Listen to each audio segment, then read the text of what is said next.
ఖచ్చితంగా శుక్రవారం సాయంత్రం యాక్షన్ రెడీ చేసేవాళ్ళు, శని ఆదివారాల్లో అట్లా మొత్తం డిస్ట్రక్షన్ చేసేవాళ్ళు. రాష్ట్రంలో జగన్మోహన్ రెడ్డి గారు ఎలా చేశారో దానికి మించి విశాఖపట్నంలో విజయసాయిరెడ్డి గారి ఆధ్వర్యంలో ఇక్కడ ప్రజల్ని భయభ్రాంతులకు గురి చేసిన విషయాలు కూడా మనకు గుర్తున్నాయి. మరి నిన్న సాయంత్రం ఆయన ట్వీట్ చూస్తూ ఉంటే చాలా ఒక పక్క జాలి, ఒక పక్క నవ్వు, మరో పక్క ఆశ్చర్యం అన్నీ కూడా కలిగే విధంగా ఆ ట్వీట్ చేస్తూ ఉన్నారు.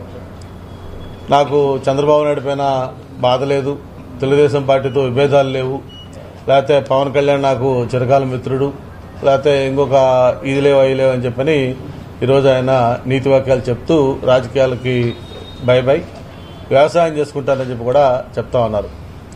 మరి ఇప్పుడు దాకా ఆయన హయాంలో జరిగిన ఈ అక్రమాలకి, భూదోపిడీకి, ఈ అన్యాయాలకి, ఆయన ద్వారా నష్టపోయిన బాధితులకి వీళ్ళందరికీ ఎవరు సమాధానం చెప్పాలి, ఎవరు న్యాయం చేయాలి?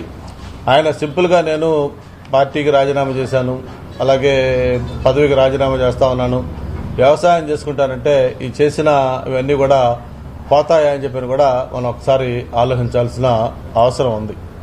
అంతేకాకుండా ఆయన ఒక విష్ కూడా చెప్పాడు. నాకు జగన్మోహన్ రెడ్డి గారితో వాళ్ళ కుటుంబం 3 తరాలతోటి నాకు అనుబంధం ఉంది, భవిష్యత్తులో జగన్మోహన్ రెడ్డి గారికి మంచి జరగాలని కోరుకుంటున్నాను, ఆయన బాగుండాలని కోరుకుంటానని కూడా చెప్పడం జరిగింది. అయితే ఇక్కడ ఆయన మర్చిపోయిన విషయం ఏంటంటే, నేను మొట్టమొదటి చెప్తా ఉన్నాను, ఎలక్షన్ల ముందు చెప్పాను, ఎలక్షన్ల తర్వాత చెప్పాను, లేటెస్ట్ కూడా చెప్పాను. ఆ ఎలక్షన్ల ముందు చెప్పాను వైఎస్ఆర్ పార్టీ అనేది ఒక మునుగుతున్న పడవ అని చెప్పాను. ఎలక్షన్లు అయిపోయినా చెప్పాను అది మునిగిపోయిన పడవ అని చెప్పి. మరి ఈరోజు మనం చూస్తా ఉన్నాం, ఆ రోజు చెప్పాం చివరికి జగన్మోహన్ రెడ్డి గారు తప్ప ఆ పార్టీలో ఎవరూ మిగలరు అని ఆ రోజు మనం చెప్పిన మాట ఈరోజు నిజమైంది. మరి ఒక రకంగా చెప్పాలంటే జగన్మోహన్ రెడ్డి గారికి మరి ఆత్మ పరమాత్మ, ఆయన A1 A2 ఒక నీడ లాంటి వ్యక్తి. ప్రతి నేరంలోనూ ప్రతి యాక్టివిటీలోనూ ఆయనతో పాటు భాగస్వామ్య వ్యక్తి. అటువంటి వ్యక్తి కూడా ఈరోజు పార్టీకి అలాగే పదవికి రాజీనామా చేసి దూరంగా జరిగిపోతున్నా అంటే ఇది ఆరంభం కాదు. గతంలో చాలా జరిగాయి, చాలా మంది ఎంపీలు రాజీనామాలు చేశారు. మోపిదేవి వెంకటరమణ గారు చేశారు, కృష్ణయ్య చేశాడు, అలాగే బేదా మస్తారావు చేశారు, ఇంకా రేపంబాబు మళ్ళీ మన అయోధ్య రామిరెడ్డి గారు అంటా ఉన్నారు, మన జిల్లా నుంచి ఒక రాజ్యసభ సభ్యులు అంటా ఉన్నారు.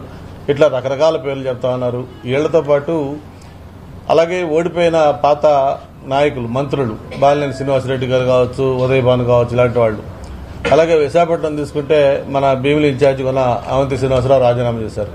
ఇట్లా రోజు పేపరు తెరిస్తే ఏదో ఒక రాజీనామా, పార్టీకి బై బై చెప్తున్న వార్తలు మనం వింటా ఉన్నాం. అంటే ఇవన్నీ ఎలక్షన్లలో పార్టీలు ఓడిపోవటాలు, మళ్ళీ ఎలక్షన్ల తర్వాత మళ్ళీ అవకాశం ఉంటే గెలవటాలు, ఇవన్నీ సహజం జరుగుతూ ఉంటాయి.